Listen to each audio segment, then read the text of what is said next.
कांग्रेस के अघोषित अस्थायी अध्यक्ष और नेता विपक्ष श्री राहुल गांधी और बिहार में नेता विपक्ष श्री तेजस्वी यादव और इंडी गठबंधन के नेताओं ने राजनीति के स्तर को इतना नीचे गिराने वाली भाषा का प्रयोग किया है कि इसके लिए बिहार की जनता के साथ साथ देश की जनता इनको माफ नहीं करेगी।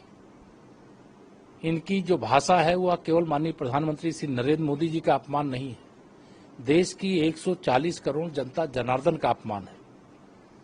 इतनी घटिया भाषा का इस्तेमाल जो पार्टी देश की सबसे बड़ी पुरानी पार्टी है, जो देश के नेता प्रतिपक्ष की जिम्मेदारी निभा रहा हो, जो प्रदेश के नेता प्रतिपक्ष की जिम्मेदारी निभा रहा हो, और इंडी गठबंधन के जो भी नेता हैं, उनकी भाषा शैली इतनी बदल चुकी है कि जनता ने इनको दूध में पड़ी हुई मक्खी की तरह इसीलिए निकाल करके बाहर फेंक दिया है। बिहार के अंदर जो यात्रा यह 2025 में होने वाले विधानसभा चुनाव को लेकर के निकाल रहे हैं, जिसमें तय है कि एनडीए की बहुत बड़ी विजय वहां पर होने जा रही है और इंडी गठबंधन की बहुत करारी पराजय होने जा रही है। इन लोगों के पास विकास रूपी कोई एजेंडा नहीं है, इन लोगों के पास गरीब कल्याण की कोई योजना नहीं है, युवाओं के उज्जवल भविष्य का कोई इनके पास रोड मैप नहीं है।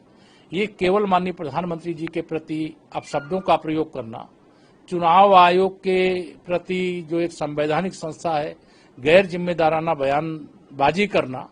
पहले उन्होंने महाराष्ट्र से शुरू किया, महाराष्ट्र से जब जिस एजेंसी के बल पर ये दावे कर रहे थे तो वो पीछे हट गई, तो अब कर्नाटक की बात करने लगे। जब कर्नाटक की एजेंसी बाहर निकल जाएगी तो फिर गुजरात की बात करेंगे।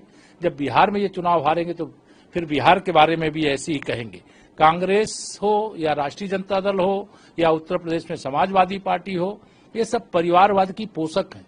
ये लोकतंत्र को राजतंत्र में बदलना इनकी मुख्य योजना है, लेकिन वह इसलिए सफल नहीं होगी कि बाबा साहब डॉक्टर भीमराव अंबेडकर जी ने जो संविधान हमें दिया है उसमें लोकतंत्र है। लोकतंत्र में इस देश के हर 18 वर्ष की आयु से अधिक के जो लोग हैं उनको वोट डालने का अधिकार दिया है और उस अधिकार के तहत वो अपने मताधिकार का प्रयोग चाहे विधानसभा चुनाव चाहे लोकसभा चुनाव में करते हैं।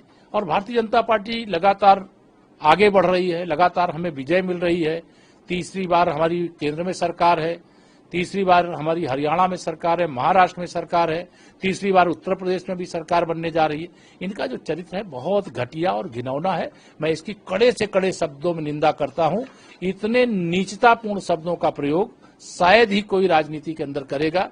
मेरे पास शब्द नहीं है कि मैं इन जैसे नेताओं के बारे में किन शब्दों में इनकी आलोचना करूं। मैं तो इतना ही कहूंगा कि कांग्रेस पार्टी को, श्री राहुल गांधी जी को, श्री तेजस्वी यादव जी को और इनके पार्टी के लोगों को बिहार की जनता से, देश की जनता से नाक रगड़ करके, हाथ जोड़ करके माफी मांगना चाहिए। इनके लिए सजा निर्धारण करने का काम तो जनता करेगी, लेकिन इनकी भाषा बहुत ही अभद्र है, बहुत ही स्तरहीन है, बहुत ही घटिया है। एक बात और यह भी साथ में कहना चाहूंगा कि यह जो स्तरहीन भाषा का प्रयोग क्यों इन्होंने किया, क्योंकि इनकी जो यात्रा है वो फेल हो चुकी, फ्लॉप शो साबित हुआ है।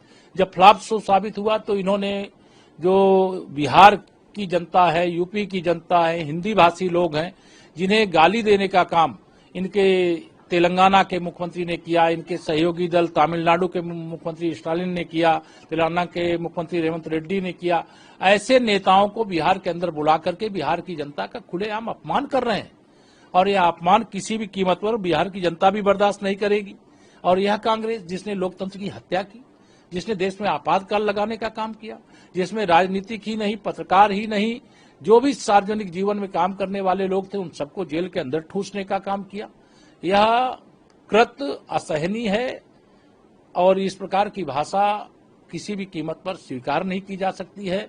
और बिहार का रिजल्ट इनकी इस भाषा के कारण और बड़े अंतर से एनडीए के पक्ष में आएगा, ऐसा मुझे पूरा विश्वास